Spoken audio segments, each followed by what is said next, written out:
So hello everybody, good afternoon. For today's video, it's 4 PM na kasi we're having our early dinner at Proxy Oriental Hotel.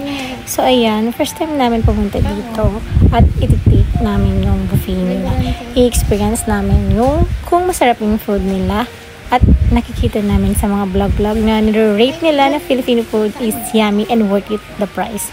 So, here we go. Here we are trying their dinner buffet later at 6 PM.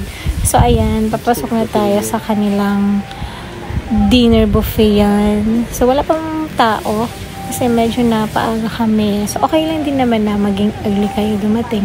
Kasi perks nyo na mapicturean yung mga food, mabidyohan. And then, yun, ma-stroll nyo yung mga keme-keme there. Pwede kayo mag-picture outside habang naghihintay kayo guys ng mag 6 PM. So, ayan.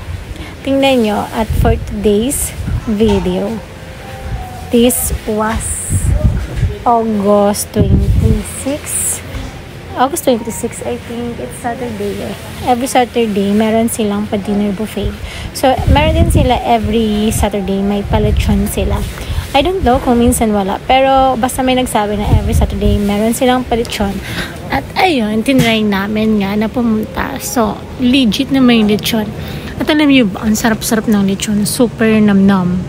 Ang sarap kahit walang sauce. Super yummy and super worth it. Alam niyo ba, yung dinner buffet nila is worth $599 or $699. Oh, $699 per head. Mura na yon, worth it. Filipino cuisine food. And then, yan.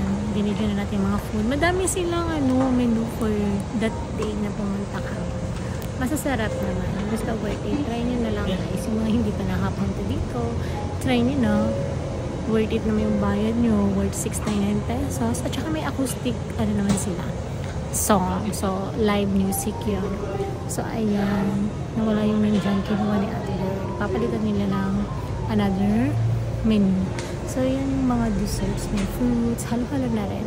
Tsaka meron din dami mga pastries. Masarap. Lalo yung pili tart. Masarap yun. Beef pares. Yung sinigang pala kanina sa video. Masarap yun guys. As in, super yummy. Ito, kinilaw. Kinilaw fish. Basta yan na yan. Try nyo na lang. Wala akong masabi. Basta worth it. Ang sarap. So yan, may pili guys. So hindi na kami nagpili kasi syempre, kailan mo kumamay dyan. Padudumihan yung hands namin. Pati yung mga nails. So, sisiksik siya dun yung dumi. Pero masarap niya. One of the famous here in Bicol. Pili. Pili nuts. Ito guys, yung masarap egg. Pili tart. Ang sarap niya. Super yummy. Hindi na namin natikman yung cake. Pero I think masarap naman yan. Kasi full na kami. Kasi super busog-busog na kami. Worth it. So, yun lang naman. Try nyo na lang guys. Leche plan. I'm not eating leche plan. Yung happy ko yung kumain. And then yan, madaming tao. Puno kami dyan. May mga early reservation.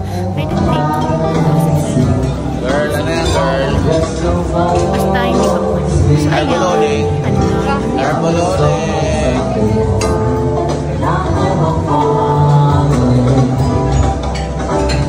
Carbo-loading na. Yun na